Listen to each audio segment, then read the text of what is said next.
안녕하십니까. 행복정 공공건축가 이양재입니다. 오늘은 행복한 집 짓기를 주제로 3부에 걸쳐서 건축주분들이 알아야 될 사항들에 대해서 내용을 설명드리고 있습니다. 이번 시간에는 마지막 순서인 3부로서 시공시 챙겨야 될 기본 사항에 대해서 말씀드리고자 합니다. 저희가 행복한 채 행복도시 단독주택 저희 홈페이지 써보시면 집짓기 입문과 관련된 내용, 그 다음에 집짓기 설계와 감리, 그 다음에 집짓기 시공 마무리, Q&A 이런 순서로 챕터들이 구성되어 있습니다. 그 중에서 저희가 이번 시간에 말씀드릴 내용은 집짓기 시공 마무리와 관련된 내용을 보시면 좋을 것 같습니다. 간략하게 관련 내용을 설명드리면서 행복한채 사이트와 연동하여 말씀을 드리고자 합니다. 기본적으로 저희가 시공시 챙겨야 될 사항들은 다음과 같습니다. 먼저 시공사를 신중히 선택하자. 그 다음에 반드시 표준계약서를 작성하자. 그 다음에 시공 중 공사 변경은 이렇게 하자. 공사 완료 시 체크리스트를 활용하자. 항상 유지 관리를 생각하자. 이렇게 5가지 내용으로 구성해 보았습니다. 사실 그 시공시 건축주분들이 시공사에게 많은 부분을 이제 의존할 수밖에 없고 전문적인 내용이다 보니까 그 부분에 대해서 좀 어떻게 보면 믿고 맡기는 형태가 일반적일 것이라고 생각합니다. 그러나 저희가 앞서 강연 때 말씀드린 것처럼 집 짓기 전체 비용의 80%가 건축 공사비입니다. 그 얘기는 곧 그 전체 예산의 80%를 좌지우지하는 부분이 시공이라는 뜻이기도 합니다. 그러다 보니까 시공사에 대한 선택은 유념하고 또 유념해도 부족함이 없다고 생각합니다.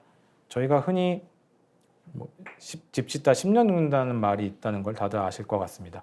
그 부분에 있어서의 핵심은 사실상 시공 과정 중에 벌어지는 일들이 많은 편입니다. 예를 들면 시공사가 진행을 하면서 어떻게 보면은 공정이 늦어지는 경우가 있고요. 계약과 다르게.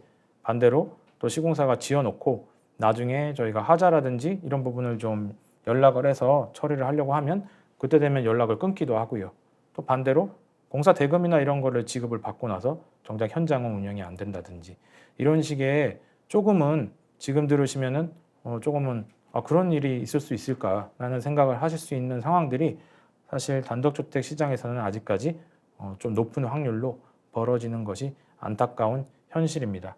따라서 시공사를 신중히 선택하는 것은 모든 집짓기 시공에서 있어서 가장 중요한 부분이라고 저는 개인적으로 생각을 합니다.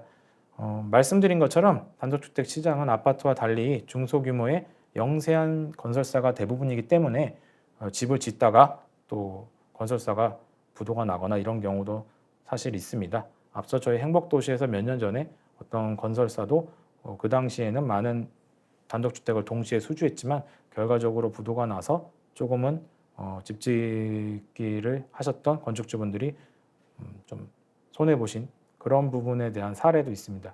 즉 건축사나 아니면 그 설계를 통해서 어느 정도 집이 완성되고 건축주분들이 원하는 건물이 나왔다고 생각을 하더라도 그거는 동일한 설계 도면을 가지고도 동일한 비용으로 어떤 시공사를 만나냐에 따라 천차만별의 시공 품질과 가격적인 차이가 추후적으로 발생할 수 있음을 다시 한번 염두하셨으면 좋겠습니다. 이때 중요한 사항 중에 하나는 예를 들면 터무니없이 싼 가격을 제시하는 시공사를 일단은 배제하는 부분입니다.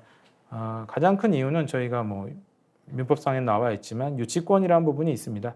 종종 지나가다 저희가 보시면 공사가 스탑되어 있는 현장을 보실 수가 있는데요. 터무니없이 싼 가격을 제시하고 유치권 같은 거를 이제 행사를 하면서 공사비 증액을 요구하고 이루어지지 않을 때까지 현장을 갖다가 이렇게 닫고 공사를 멈춘 경우도 간혹 있기 때문에 저희가 터무니없이 싼 가격을 제시하는 시공사는 되도록 배제하시는 것을 추천드립니다. 관련 내용에 대한 부분은 저희가 집짓기 시공 마무리라는 챕터로 행복한채 사이트 안에 들어가 있고요. 그 중에 이제 시공사 선정 방법에 대한 부분을 보다 자세히 설명드리도록 하겠습니다. 저희가 현행 지금 건축법 상으로는 그 건축주 직영공사라 해서 그 종합건설 면허의 업체를 고용하지 않고도 지을 수 있는 면적의 한계는 200제곱미터 이하입니다. 따라서 연면적 200제곱미터 이상의 규모는 반드시 종합건설 면허를 가진 시공사를 통해서만 짓도록 법으로 되어 있고요. 이런 경우라 하더라도 종종 건설 면허를 대여한다든지 면허를 보유했어도 실제 대표와 흔히 말하는 바지 사장인 사람이 계약하는 경우가 있기 때문에 이런 부분에 대한 거를 저희가 사전에 체크를 할 필요가 있습니다. 다행히 대한건설협회 사이트를 저희가 이용하게 되면 그 부분에 대한 기본 신용 정보를 곧바로 확인할 수가 있습니다. 별도의 로그인이나 회원가입 없이도 홈페이지를 통해 그냥 그 계약하고자 하는 아니면 계약 전에 알아보고 있는 시공사의 기본 신용 정보와 매출 규모 그런 부분들을 알 수가 있습니다. 그래서 그 내용에 대한 거를 저희가 대한건설협회 홈페이지를 통해서 업체 검색 코너를 통해 알 수 있다는 내용을 본 페이지에 행복한채 페이지에 그거에 대해서 설명을 좀 해놨습니다. 여러 번 강조드려도 부족함이 없지만 집 짓기 시에는 몇억 원의 비용이 소요되므로 믿고 맡기는 것보다는 실제 시공품질을 확보할 수 있는 부분에 대한 것을 건축주분들께서 꼼꼼히 챙기시면 조금 더 좋으실 것이라고 생각합니다. 그거에 대한 사례를 말씀드리고자 합니다. 앞서 말씀드렸던 대한건설협회의 사이트를 네이버나 포털에서 검색하시면 대한건설협회 사이트 CAK 이렇게 해서 나옵니다. 그 내용 중에 위에 배너 중에 보시면 업체 정보란이 있습니다. 이 내용은 앞서 저희 행복한채 사이트에 있는 내용 그대로입니다. 업체 정보 칸을 보시면 거기에 이제 검색어로 넣을 수 있는 부분이 있습니다. 여기에 대표자명이나 회사명이나 이런 부분을 넣게 되면 저희가 건설 면허에 등록되어 있는 회사인 경우에 매출 규모와 실제 대표자 그거에 대한 내용이 바로 검색이 돼서 조금 더 업체 선택하시는 데 있어서 실제 신용도라든지 이런 부분을 보실 수 있을 것이라고 생각합니다. 두 번째 방법은 우수건설사로 선정된 건축 명장 정보라는 게 있습니다. 저희 세건축사 협의회와 한국건축가협회가 매년 우수건설사로서 건축 명장을 추천하고 있고요. 거기에 관련 정보를 확인할 수 있습니다. 하지만 무엇보다 중요한 부분은 결국 그 앞서 시공사가 완성한 주택을 실제로 방문하시는 편을 추천드립니다. 반드시 이전에 지은 건물들을 보시게 되면 전문가가 아니라고 해서 보면은 무엇을 알 수 있을지 고민하실 수도 있지만 실제 가서 보시면 일반 소비자분들의 눈에도 잘 지은 건물은 확연히 티가 나고요. 혹시라도 그렇게 방문을 하는 와중에 뭐 이전 건축주라든지 아니면 그곳에 거주하는 분들의 의견을 들어볼 수 있다면 더욱 지금 시공사에 대한 어떤 믿음과 그거에 대한 어떤 신용 부분을 좀 더 확인하실 수 있다고 생각합니다. 그래서 반드시 시공사랑 계약 전에는 앞서 완공한 주택을 실제로 방문하시는 부분을 추천드리고요. 터무니없는 공사비를 제시하는 시공사에 대해서 유의하자는 건 아까 말씀드렸던 내용입니다. 따라서 지나치게 낮은 공사비를 제시하는 경우는 저희가 배제해야 될 필요가 있습니다. 표준계약서를 작성하는 부분이 매우 필요합니다. 이 이유는 저희가 사실상 혹시라도 나중에 시공사와의 분쟁과 집 짓기 시 어려움이 발생했을 때 그거에 대한 모든 근거는 표준계약서에서부터 출발하기 때문입니다. 많은 경우에 민간에서는 아직까지 그냥 저희가 간단한 어떻게 보면 서로 가름하는 정도에서 간단한 내용으로 계약서가 오가기도 하는데요. 그렇게 하기보다는 저희 국토부에서 나와 있는 민간건설공사 표준도급계약서를 사용을 하고 거기에 특히 중요한 준공예정년 월일, 그 다음에 하자 담보 책임, 그 다음에 마지막으로 지체 상급률 이렇게 부분에 대한 부분을 반드시 기입하도록 하는 편을 추천드립니다. 저희가 준공 예정년 월일을 쓰게 되면 실제 공사가 마무리되는 마지막 일을 얘기를 하는 겁니다. 거기에 지체 상급률이라는 조항을 넣게 되면 준공 이후에 혹시라도 아까 말씀드렸던 유치권 행사라든지 이런 게 발생했을 경우에 애초 계약 준공일로부터 늦어질수록 지체 상금에 대한 걸 건축주가 시공사로부터 요구할 수 있기 때문에 유일하게 시공사의 유치권 행사에 대항할 수 있는 법적 근거가 되게 됩니다.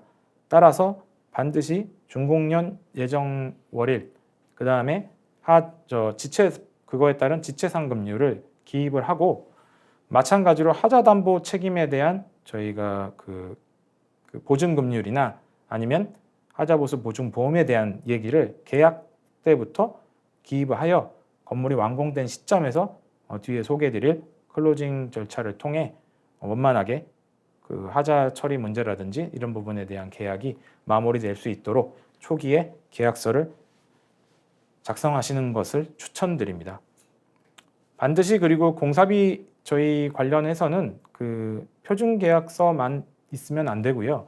공사비 내역서가 있어야 됩니다.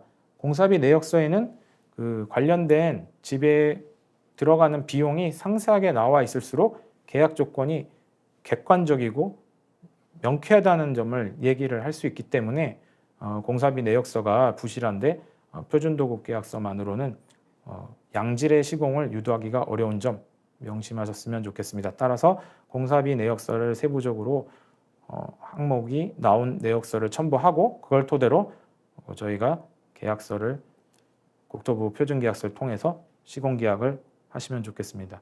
아울러 시공사에게 저희가 계약보증서, 그 다음에 성급금 보증서, 하자보수 보증서 이렇게 대한 제출을 요구하실 필요가 있습니다. 이 부분에 대한 거는 그 계약보증서는 말 그대로 계약을 보증하는 데에 대한 그 보증증서고요.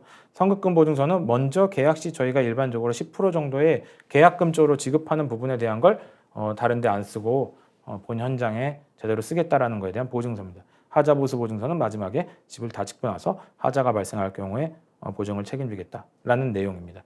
일반적인 건설 면허를 가진 회사에서는 이 부분에 대한 내용을 모두 다 지급을 하고 있습니다. 따라서 그 내용을 토대로 저희가 제출을 요구하는 것을 추천드립니다. 아울러 지금 2019년서부터는 주택도시보증공사 허그에서 그 관련 내용으로 하자보수 보증 상품을 신청할 수 있도록 하였습니다. 이거에 대한 핵심은 저희가 행복한 채 사이트에 설명이 되어 있습니다만 간략하게 말씀을 드리면 기본적으로 이제 말씀드린 이제 그 단독주택 시장의 생태계 구조상 영세한 건설사가 많다 보니까 그 부분에 대한 보증보험을 허그 주택도시보증공사에서 대신 해주는 겁니다. 대신에 그만큼 그 건축 시공사가 믿을 만한 곳인지 중간중간에 나와서 그 보통 3번인데요. 양질의 그런 어떤 시공 행위가 이루어지고 있는지를 허가에서 나와서 그 관련 부분을 확인을 하고 그것을 토대로 그 업체에 대한 보증을 책임지는 대신에 그거를 이제 우리가 책임지겠다. 이 업체가 이렇게 해서 관련 내용이라든지 보증에 대한 거를 발행을 하도록 해라 라는 내용으로 해주는 상품입니다. 다만 이 부분이 저희가 되려면 일반적인 저희 계약에서는 그 건설 면허를 소지한 업체와 정식적인 계약이 이루어졌을 때 가능하기 때문에 그런 경우에 시공사에 대한 어떤 신뢰도라든지 조금 더 그 신용에 대한 확보가 주택도시보증공사를 통해 이루어질 수 있는 부분을 말씀드리고자 합니다. 아울러 또 하나 중요한 부분은 결국 그 공사비 지급에 대한 부분입니다.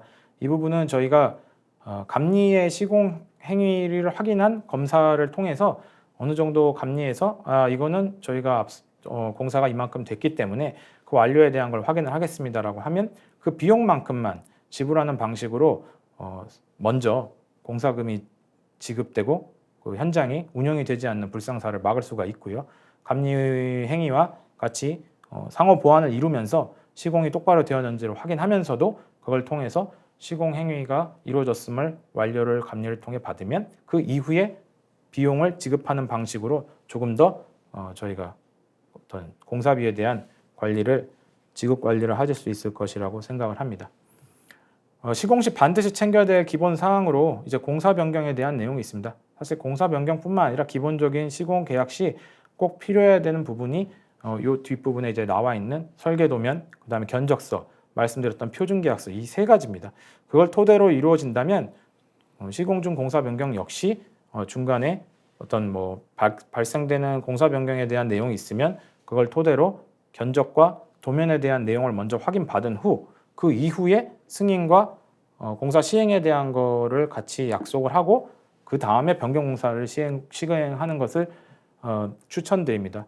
많은 경우에 있어서 현장에서 발생하는 분쟁 중에 또 하나가 이제 변경 공사 부분에 대한 어떤 금액적인 견해 차이, 그리고 막상 완공된 다음에 변경 공사 비용에 대한 이제 건축주와 이제 그 시공사의 어떤 구두상에서 오류, 그런 걸로 인해서 분쟁이 발생하는 경우가 많습니다. 따라서 명백하게 구두로 오가는 계약이 아니라 관련 도면과 관련 견적에 대한 변경이 발생하고 그것을 서로 확인한 이후에 변경 공사에 대한 시공이 이루어지면 보다 원만한 공사가 될 것으로 보입니다.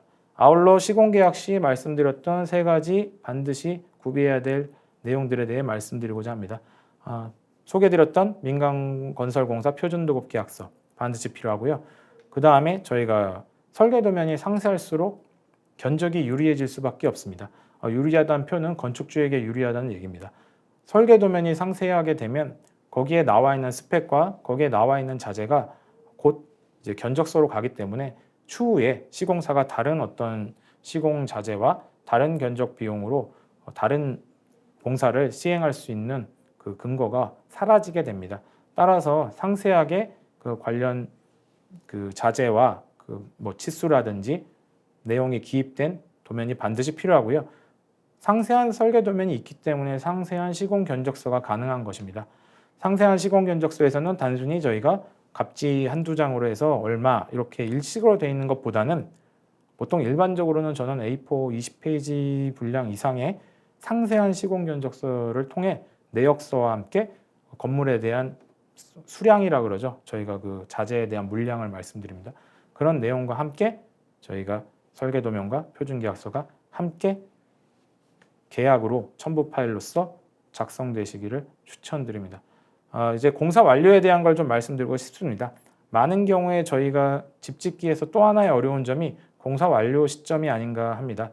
아파트나 이런 경우에는 분양 완료 후 다 같이 저희 입주할 때 그 분양 키라든지 현관 키를 받으러 가면서 내부에 무슨 체크 사항이 없는지 도배가 문제가 없는지 어디 끓긴 데는 없는지 그렇게 같이 보고 그거에 대해서 사인을 하고 그걸 토대로 나중에 하자 발생 같은 경우도 이게 원래 시공 쪽에서 이루어진 건지 입지 후에 이루어진 건지를 분간할 수 있는 어떤 기준 마련이 가능합니다. 근데 안타깝게도 아직 단독주택에서는 이 흔히 영어식 표현으로는 클로징이라고 얘기하는데요.